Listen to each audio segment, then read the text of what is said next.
سبحان الله سبحان الله سبحان الله سبحانك ربي سبحانك سبحانك ما أعظم شانك سبحانك ربي سبحانك سبحانك ما أعظم شانك ندعوك ونرجو غفرانك ندعوك ونرجو غفرانك ربي. As I travel through the earth, I can't help but notice the symphony I hear all around, from the smallest grain of sand to the faraway planets, to a flower putting roots in the ground, every bird in the sky, every rock and every raindrop sings as it falls from the clouds, every ant, every plant, every breeze and all the seas. They all sing سبحانك ربي سبحانك سبحانك ما أعظم شانك سبحانك ربي سبحانك سبحانك ما أعظم شانك. اعوذ باللہ من الشیطان الرجیم، بسم اللہ الرحمن الرحیم۔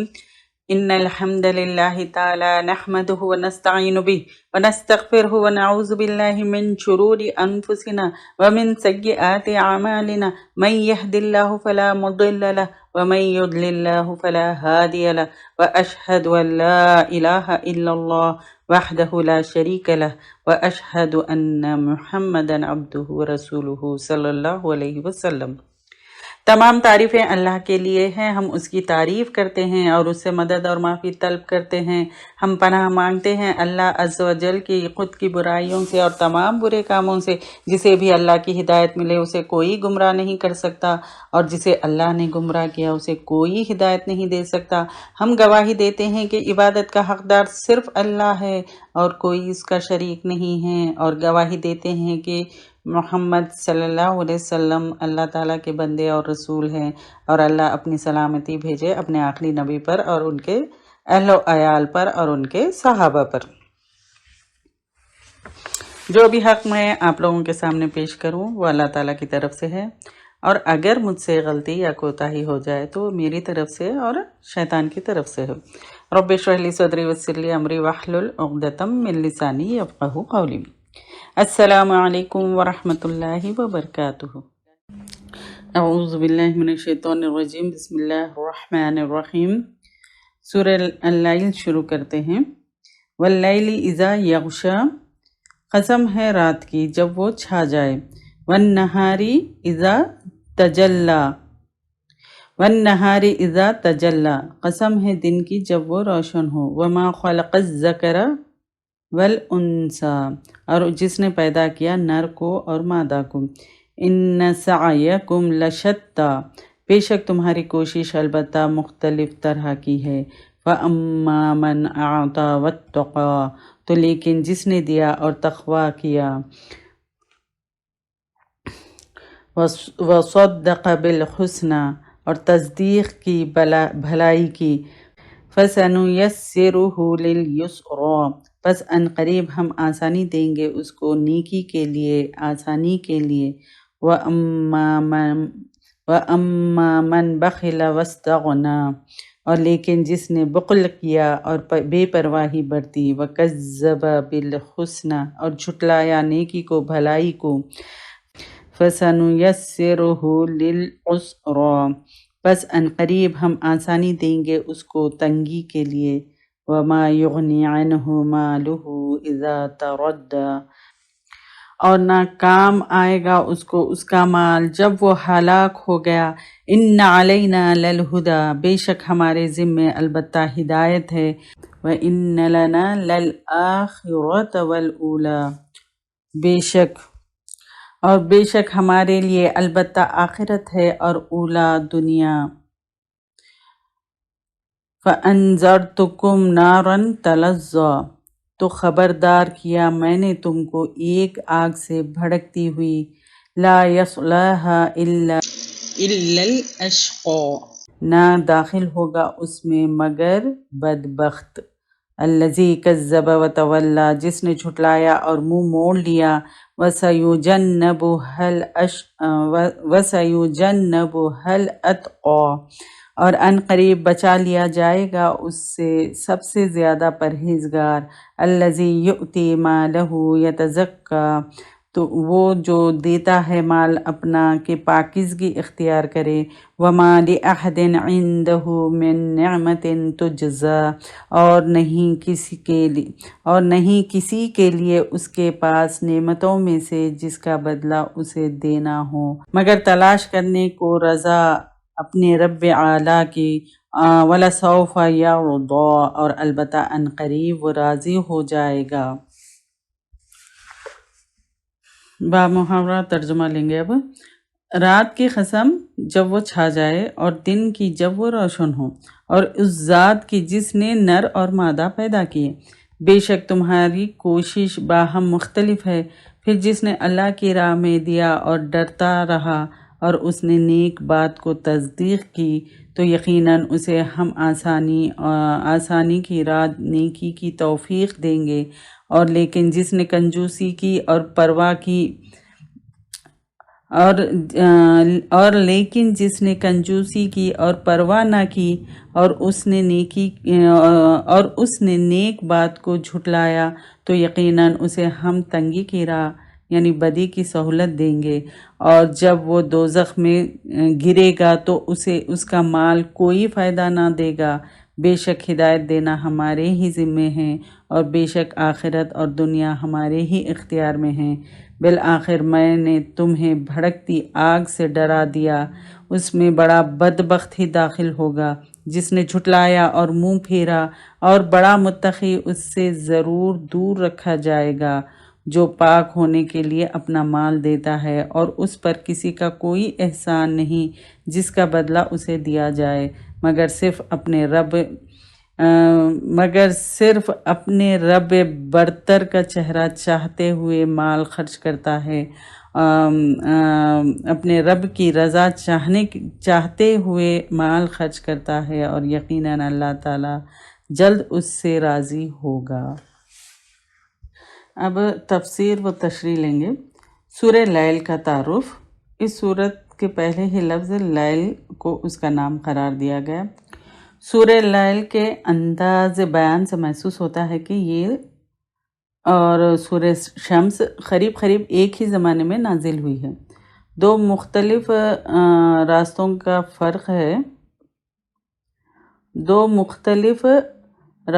کا فرق اور ان کے انجام اور نتائج کے اختلاف کو بیان کرنا اس سورت کا موضوع ہے۔ تو سورہ لیل مکی ہے، اس میں 21 آیتیں ہیں اور 1 رکوع ہے، اور 71 کلمات ہے اور 304 حروف ہے، یعنی 1 رکوع ہے، 71 کلمات ہے اور 304 حروف ہے۔ انسانی کوششیں مختلف ہے، تو اللہ تعالیٰ نے 3 چیزوں کی قسم کھا کر یہ حقیقت واضح کی ہے، یہ کلیئر کیا ہے کہ بے شک تمہاری کوشش طرح کی ہے۔ جن 3 چیزوں کی قسم کھائی ہے وہ یہ ہے: رات کی قسم جب وہ چھا جائے، یعنی جب رات چھا جاتی ہے تو دن کے تمام چمک و دمک اور روشنی ختم ہو جاتی ہے اور ہر طرف جو ہے سو اندھیرا چھا جاتا ہے۔ پھر دن کی قسم جب وہ روشن ہوتا ہے، یعنی جب دن خوب روشن ہو جاتا ہے تو رات کے تمام اندھیروں کو ختم کر دیتا ہے اور ہر چیز کو نمایاں کر دیتا ہے، یعنی ہر چیز کو ظاہر کر دیتا ہے، کلیئر کر دیتا ہے، بتا دیتا ہے، یعنی پورا نظر آ جاتا ہے۔ پھر نیکسٹ، اس ذات کی قسم جس نے نر اور مادہ کو پیدا کیا، یعنی اللہ تعالیٰ نے اپنی قسم کھائی ہے، یعنی کیونکہ مرد اور عورت دونوں کو پیدا کرنے والا اللہ تعالیٰ ہی ہے۔ تو اللہ تعالیٰ کے ان تینوں چیزوں کی قسمیں کھانے کا مطلب یہ ہے کہ انسان جو ہے سو فطری طور پر کسی نہ کسی کام کے لیے کوشش اور جدوجہد کرنے کا عادی ہے، رائٹ؟ مگر بعض لوگ جو ہے سو اپنی جدوجہد اور محنت سے ہمیشہ کی راحت کا سامان کر لیتے ہیں، اور بعض دوسرے اپنی محنت سے ہمیشہ کے عذاب خرید لیتے ہیں۔ دیکھیں، برائی کرنے کے لیے بھی محنت کرنا پڑتا اور نیکی کرنے کے لیے بھی محنت کرنا ہے۔ جب محنت کرتے ہیں تو برائی کر کے عذاب میں جانے کے بجائے نیکی کر کے جنت میں چلے جائیں۔ تو یہ اتنی سی بات انسان سمجھ نہیں سکتا، اور اس کو شیطان ایسا الجھا کے رکھا ہے کہ انسان کے سمجھنے کی صلاحیت چھین لیتا ہے۔ تو اللہ تعالیٰ ہم کو محفوظ رکھے۔ صلی اللہ علیہ وسلم کا فرمان ہے، صحیح مسلم کی حدیث ہے، ہر شخص اپنے نفس کی خرید و فروخت کرتا ہے، بس اسے ہلاک کر دیتا ہے یا اسے آزاد کر لیتا ہے۔ یعنی ہر انسان جب صبح کو اٹھتا ہے تو اپنے نفس کو تجارت پر لگا دیتا ہے، پھر کوئی اس تجارت میں کامیاب ہوتا ہے اور اپنے آپ کو آخرت کے عذاب سے آزاد کر لیتا ہے، اور کوئی ایسا بھی ہوتا ہے کہ اس کی محنت اور کوشش اس کی ہلاکت کا سبب بن جاتی ہے۔ مگر عقل مند آدمی کا کام یہ ہے کہ پہلے اپنی کوشش کے انجام کو سوچے۔ جس کام کا انجام میں وقتی آرام اور لذت ہو مگر ہمیشہ کے عذاب اور تکلیف کا سبب بنے تو اس کام کے قریب بھی نہ جائے۔ ان کا فرمان کیا ہے کہ انسان جو ہے سو انجام کے جو وقتی آرام رہتا اور اس کا لذت کی خاطر وہ ہمیشہ کے عذاب اور تکلیف کا سبب بنے تو اس کام کے قریب بھی مت جاؤ۔ اب اکثر ہوتا نا کہ آرام سے ہم چلو نماز کے لیے اٹھنا محنت کرنا مشکل لگتا تو چلو آرام سے سو جائیں گے، لیکن پھر اس کا انجام کیا ہوگا یہ بھی تو دیکھنا ہے۔ تو ایک ایگزامپل کے طور پہ بتا رہی ہوں میں، تو ہم کو انجام یعنی اس کا جو اینڈ رزلٹ ہے کیا ہے اس کو سوچو، اور اس کی وجہ یعنی وہ رزلٹ کیا، اس کے رزلٹ کی وجہ کیا بنے گی، یعنی کس وجہ سے ہم کو وہ رزلٹ ملے گا، تو وہ کام کو جو ہے سو سوچنا چاہیے، اور وہ کام جو ہے سو یعنی ہر وہ کام اچھا ہو یا برا ہو، ہر کام کے کرنے کے لیے محنت لگتی ہے۔ تو پھر ہم کو وہ رزلٹ کے دیکھنا ہے کہ وہ رزلٹ ہم کو عذاب کے قریب تو نہیں لے کے جا رہا یا تکلیف کا سبب تو نہیں بن رہا ہے۔ تو یہ سوچ کر ہم کو وہ کام سے دور رہنا چاہیے، اس کے قریب بھی نہیں جانا چاہیے۔ تو انسانوں کے دو گروہ ہیں۔ اللہ تعالیٰ نے کوشش اور عمل کے اعتبار سے انسانوں کے دو گروپس بتائے، دو گروہ بتائے ہیں، اور دونوں کے تین اوصاف ذکر کیے ہیں، یعنی ان کی جو صفات ہے وہ تین اس کا جو ہے اللہ تعالیٰ ذکر کیا۔ پہلا گروہ کیا ہے؟ کامیاب لوگ ہیں۔ ان کے 3 عمل یہ ہے، جس نے اللہ کی راہ میں دیا اور اللہ سے ڈرتا رہا، پھر نیک بات کی تصدیق کی۔ یہ 3 عمل ایک گروپ کے ہیں، اور ان لوگوں کو اللہ تعالیٰ نے نیکی اور اطاعت کی توفیق دے گا۔ ایسے لوگوں کو اللہ تعالیٰ توفیق دے گا، کس کی؟ نیکی کی اور اطاعت کی۔ کس کو؟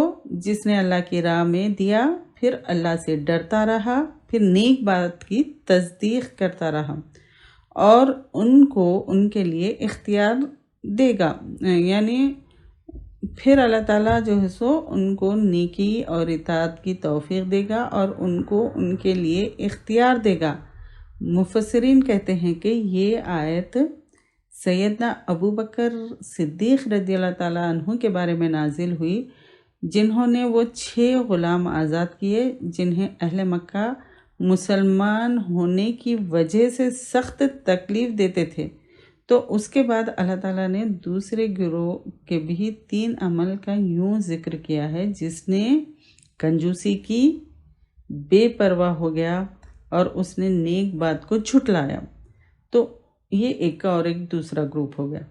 تو ان لوگوں کے لیے اللہ تعالیٰ تنگی والی راہ آسان کر دیتا ہے یعنی ان کے لیے نافرمانیوں کا راستہ اختیار کرنا آسان ہو جاتا ہے، جس سے ان کے لیے بھلائی اور سعادت کے راستے مشکل ہو جاتے ہیں۔ قرآن مجید میں کئی مقامات پر یہ بات کہی گئی ہے کہ جو خیر اور بھلائی کا راستہ اپناتا ہے اس کے صلے میں اللہ تعالیٰ اسے جو ہے سو خیر کی توفیق سے نوازتا ہے۔ جو برائی اور نافرمانی کی راہ اختیار کرتا ہے تو اللہ تعالیٰ اس کو اس کے حال پر چھوڑ دیتا ہے، اور یہ اس تقدیر کے مطابق ہی ہوتا ہے جو اللہ تعالیٰ نے اپنے علم سے لکھ رکھی ہے۔ نبی کریم صلی اللہ علیہ وسلم کا فرمان ہے، تم عمل کرو، ہر شخص جس کام کے لیے پیدا کیا گیا ہے وہ اس کے لیے آسان کر دیا جاتا ہے۔ جو نیک بختوں سے ہوتا ہے اسے نیک بختوں والے عمل کی توفیق دے دی جاتی ہے، اور جو بد بختوں سے ہوتا ہے اس کے لیے بد بختوں والے عمل آسان کر دیے جاتے ہیں۔ صحیح بخاری کی حدیث ہے، نیک بخت اور بد بخت دونوں اپنے ارادے اور اختیار سے نیکی اور بدی کو حاصل کرتے ہیں، اس لیے ان پر ثواب و عذاب کا ملنا ناممکن یا عقل میں نہ آنے والی بات نہیں ہے۔ اللہ تعالیٰ ہم کو توفیق دے۔ بد نصیبوں کو وعید، بد نصیب گروہ کو وعید سناتے ہوئے اللہ تعالیٰ نے فرمایا کہ جس مال و دولت کی خاطر یہ بد نصیب حقوق اور فرائض کی اور ادائیگی میں بخل اور کنجوسی سے کام لیتے ہیں تو عذاب آنے پر یہ ان کے کچھ بھی کام نہیں آئے گا، اور موت کے بعد انہیں قبر میں اور قیامت کے دن جہنم کے گڑھے میں دھکیل دیا جائے گا۔ اللہ تعالیٰ ہم کو محفوظ رکھے۔ ہدایت اللہ کے اختیار میں ہے۔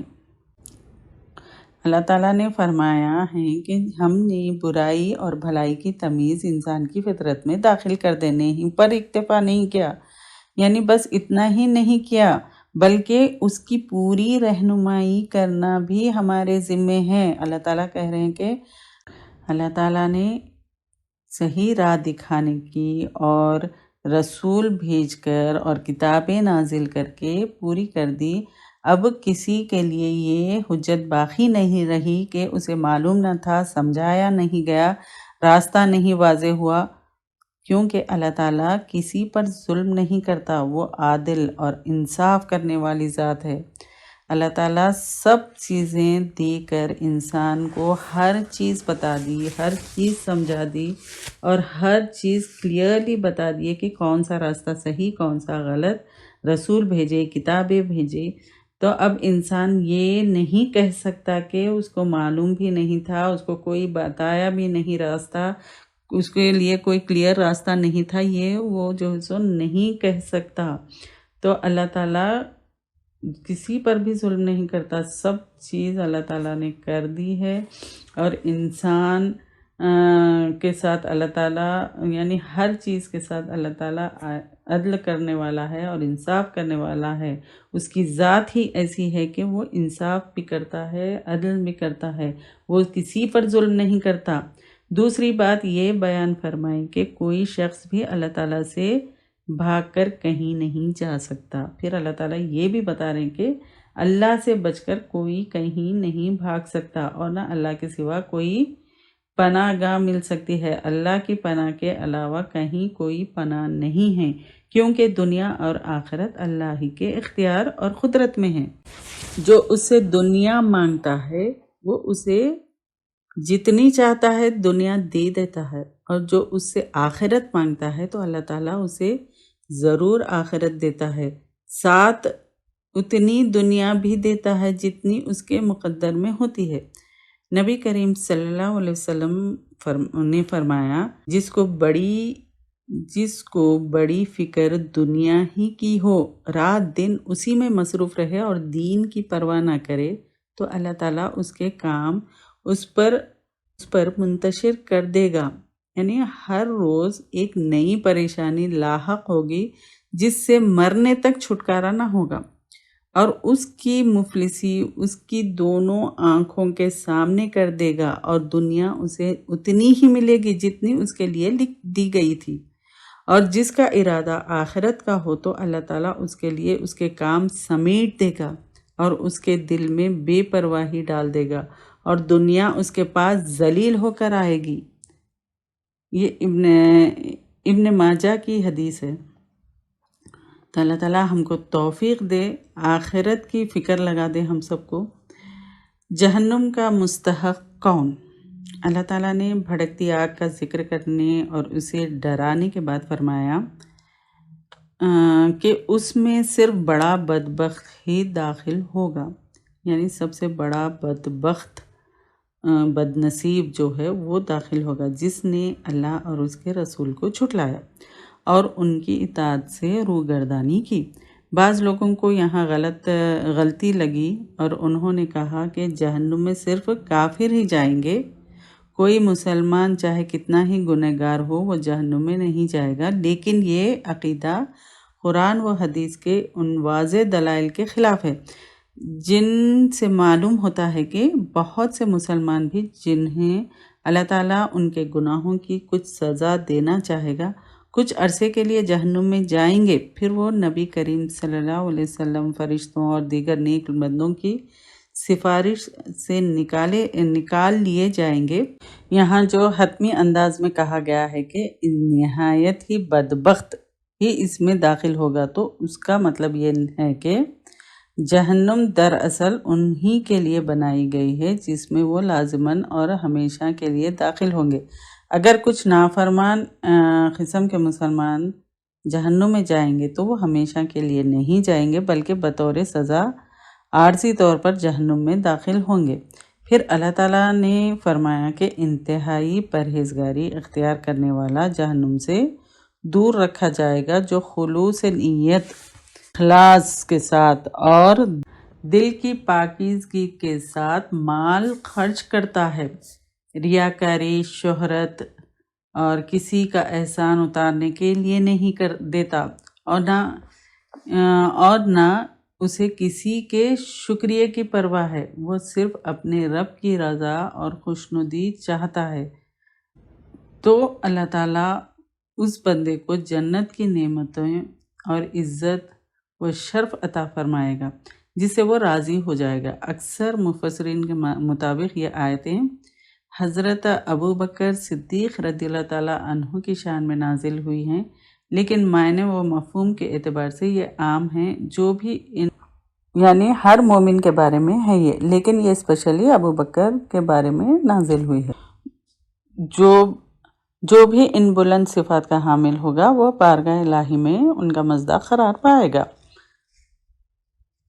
آیت مبارکہ کی حکمت اور تقاضے۔ اللہ تعالیٰ نے آفاق کے تمام دلائل کھول کر بیان کر دیے ہیں تاکہ انسان عقل و فکر سے کام لے اور کتاب و حکمت کی روشنی سے فائدہ اٹھا کر اپنی دنیا و آخرت سنوار لے۔ اور جس طرح دن اور رات کا اختلاف ہے، اسی طرح لوگوں کو کوششوں اور جدوجہد میں بھی اختلاف ہے۔